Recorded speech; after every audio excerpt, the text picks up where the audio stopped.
తాకట్లో ఉన్న మీ బంగారాన్ని విడిపించి ఆ రోజు ఆన్లైన్ రేటుకి కొంటాం. Sharma gold company. నమస్తే, వెల్కమ్ టు సుమన్ టీవీ. నేను మీ జర్నలిస్ట్ వలి. ఆంధ్రప్రదేశ్లో అరెస్టుల పర్వం అనేది కొనసాగుతూనే ఉంది. వైఎస్ జగన్మోహన్ రెడ్డి గారు, ఆంధ్రప్రదేశ్ మాజీ ముఖ్యమంత్రి, వైసీపీ అధ్యక్షులు, వీరిలో కూడా అరెస్టు భయం కనిపిస్తోంది.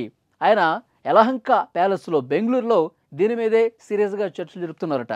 అరెస్టు నా వరకు వచ్చే అవకాశం ఉందన్న ఒక భయంలో జగన్మోహన్ రెడ్డి గారు ఉన్నారు అని చెప్పి సోషల్ మీడియాలో దీని మీద ఎక్కువగా చర్చ జరుగుతోంది. ఎందుకంటే వరుసగా అరెస్టులు జరుగుతూ ఉన్నాయి. మద్యం కేసుకు సంబంధించి పెద్ద ఎత్తున స్కామ్ జరిగింది. వేల కోట్ల రూపాయలు ఆంధ్రప్రదేశ్ ప్రభుత్వ ఖజానాను కొల్లగొట్టేసి తమ జేబులు నింపేసుకున్నారని చెప్పి ఎప్పుడైతే ఈ స్కామ్ బయటకు వచ్చిందో వరుసగా అరెస్టులు జరుగుతున్నాయి. రాజకేశరెడ్డి మొత్తం కర్త కర్మ క్రియ అని చెప్పి విజయసాయిరెడ్డి ప్రకటించాడు. వెంటనే రాజకేశరెడ్డి అరెస్టు కూడా జరిగిపోయింది. ఆధారాలు ముందు పెట్టి సిట్ ప్రశ్నిస్తోంది, వాళ్ళని అరెస్ట్ చేస్తుంది.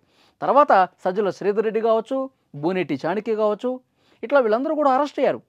జగన్మోహన్ రెడ్డి గారికి అత్యంత సన్నిహితంగా ఉన్నవాళ్ళు, సీఎంఓ ఆఫీసులో ఉన్నవాళ్ళు, జగన్మోహన్ రెడ్డి గారికి కార్యదర్శిగా పనిచేసినటువంటి ధనంజయ రెడ్డి కావచ్చు, తర్వాత అత్యంత ముఖ్యులు జగన్మోహన్ రెడ్డి గారికి ఓఎస్డీగా పనిచేసినటువంటి కృష్ణమోహన్ రెడ్డి, అలాగే భారతీ సిమెంట్స్లో పూర్తికాలపు డైరెక్టర్గా చేసిన గోవిందప్ప బాలాజీ, వీళ్ళు చాలా సన్నిహితంగా జగన్మోహన్ రెడ్డి గారికి, భారతీ గారికి సన్నిహితంగా ఉంటారు.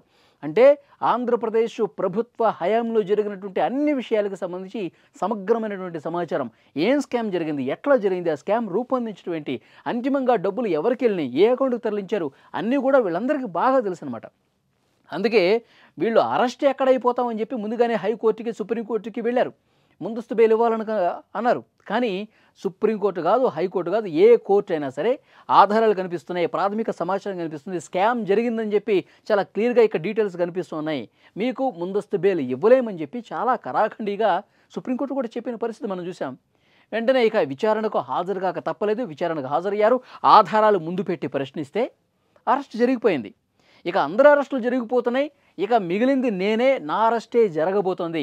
నేను అరెస్ట్ అయితే నెక్స్ట్ పరిస్థితి ఏంటి, పార్టీని ఎవరు చూసుకోవాలి, పార్టీకి ఎవరు ముందుకు నడిపించాలి.